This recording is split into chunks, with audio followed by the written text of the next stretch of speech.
Hi guys, so today I'm going to be doing a video about chronic illness. I really hope you enjoy it. Leave a comment down below and thumbs up. Thanks. Bye. In 2013, a study was done and it was found that there are 9.53 million young adults in America alone with chronic illnesses, disabilities, and diseases.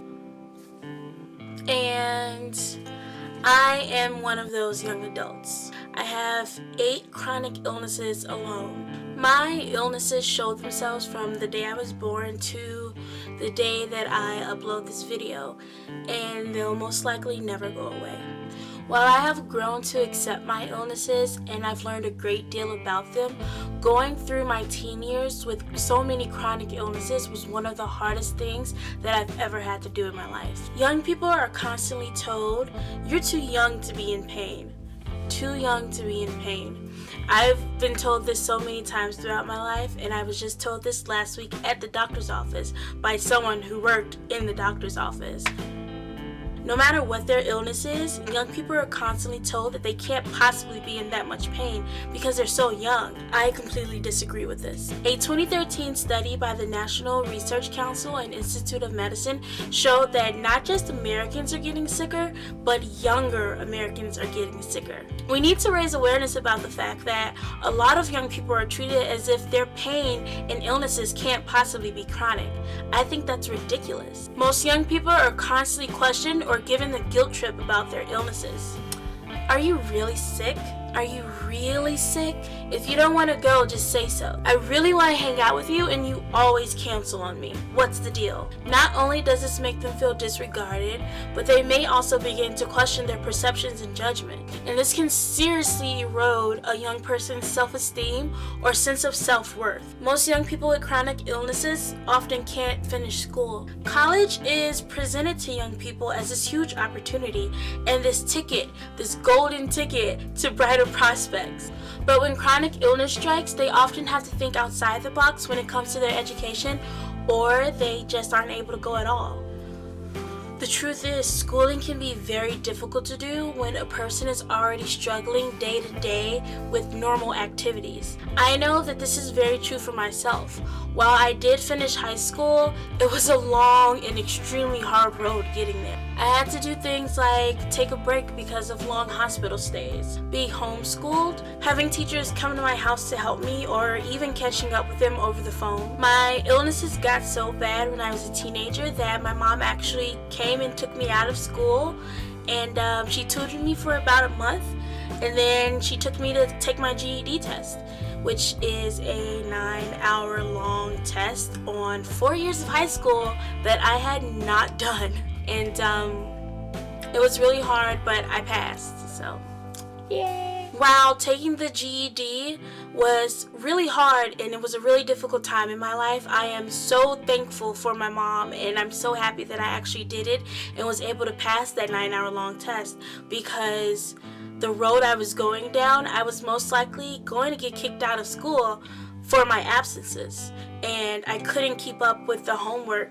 I could pass tests, but I wasn't able to keep up with the amount of homework that I was being given because I was always in the hospital or always at home sick, and I couldn't move or get out of bed, let alone even think about doing algebra. So I'm glad I got through that.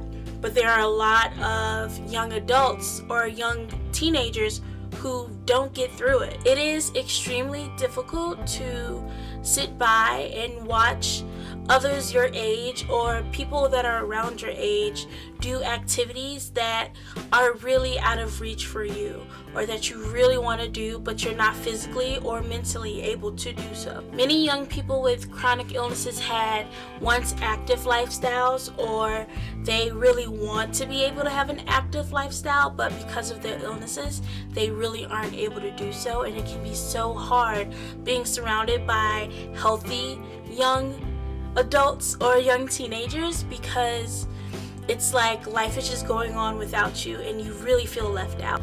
It's really frustrating, and sometimes it will seriously anger you, but don't blame yourself. Instead, look for others who can do the same or similar things that you can do, and try to surround yourself with people who truly support you and who just love being around you no matter what you guys are doing. Whether you're laying in bed or you are going to see a movie. I know a lot of my closest friends, the things that we did were so simple during my teenage years. Like I have one best friend where we literally would always just go see a movie because I wasn't able to walk around like that. Or we'd rent movies while we have a sleepover. I have another best friend who would actually come over to my house and just lay in bed with me. And I don't think that they know how much that means to me, that they were really there for me during those years, and that they still are, to be honest. So I'm really thankful. People will find all sorts of reasons to deny your illness, especially when you're young and you should be healthy, or when you don't look like you're sick. I get that all the time. Even right now, watching this video, some of you are probably saying, wow, she doesn't look like she's sick. She doesn't look like she has all these illnesses, but I do. I get that a lot, actually. They don't really know what it's like to be sick and not be able to get out of the bed. Not that you're sick for a week and then, you can't get out of bed for a week, but that this is literally the rest of our lives. We will forever have these symptoms, and having to deal with it at such a young age can have such a negative mental effect on you that I think a lot of people don't understand. How it feels to realize that life goes on without you, and when you're sick, unfortunately, life really does go on without you.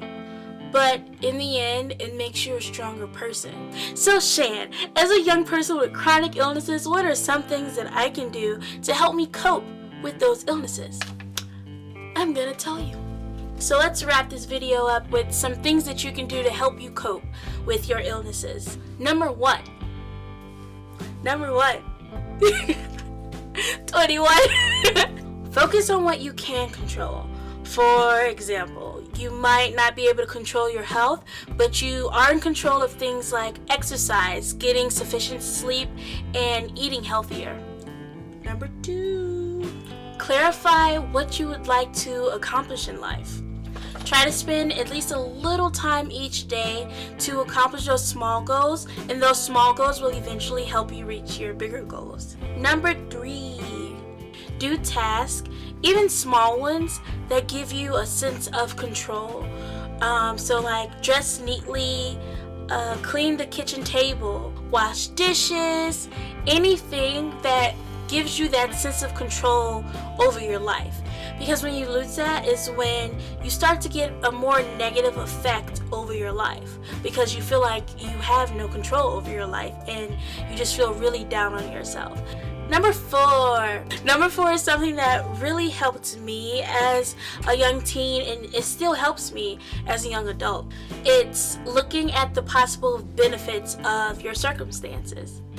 Like, does your situation give you greater insight with coping with your difficulties, and can you use those coping mechanisms to help others to cope with their difficulties, kind of like I'm doing now with this video. So bottom line, you may not be able to control your circumstances, but you can control your response to those circumstances. By accepting things that you can't change, you become more likely to view those things from a more positive standpoint.